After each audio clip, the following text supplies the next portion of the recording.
नमस्कार. सातारा आवाजच्या बातमीपत्रात मी गुरुनाथ तुमचं मनापासून स्वागत करतो. सातारा नगरपालिकेच्या निवडणुकांचा बिगुल वाजला.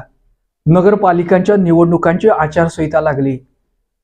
दरम्यान भारतीय जनता पक्षाच्या वतीनं नगरपालिकेसाठी लढणाऱ्या इच्छुक उमेदवारांच्या मुलाखती देखील संपन्न झाल्या.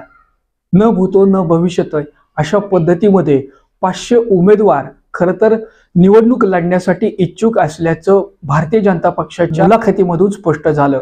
यामध्ये 26 नगराध्यक्ष पदाच्या उमेदवारीसाठी इच्छुकांनी मुलाखती दिल्या.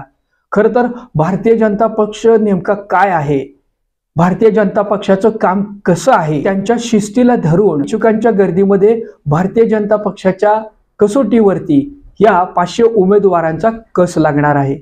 वास्तविक निवडणूक लढण्याची इच्छा व्यक्त करणं वेगळं आणि भारतीय जनता पक्षाच्या चिन्हासाठी आपण दावेदार असणं हे सांगणं वेगळं.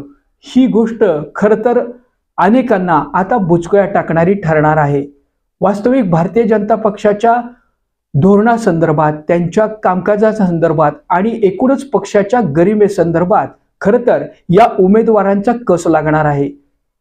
मुलाखतीचा सोपस्कार पाडला, मात्र पक्षश्रेष्ठी नेमकं यामध्ये भारतीय जनता पक्षाच्या उमेदवाराच्या अनुषंगानं त्यांच्या नियम आणि अटीमध्ये हे इतके मोठ्या संख्येचे उमेदवार बसणार का हे आता तपासलं जाणार आहे. वास्तविक स्वरूपात कोणत्याही पक्षाचं ध्येय आणि धोरण याच्या निकषावरती खरं तर उमेदवार हा तपासला जातो, जोखला जातो.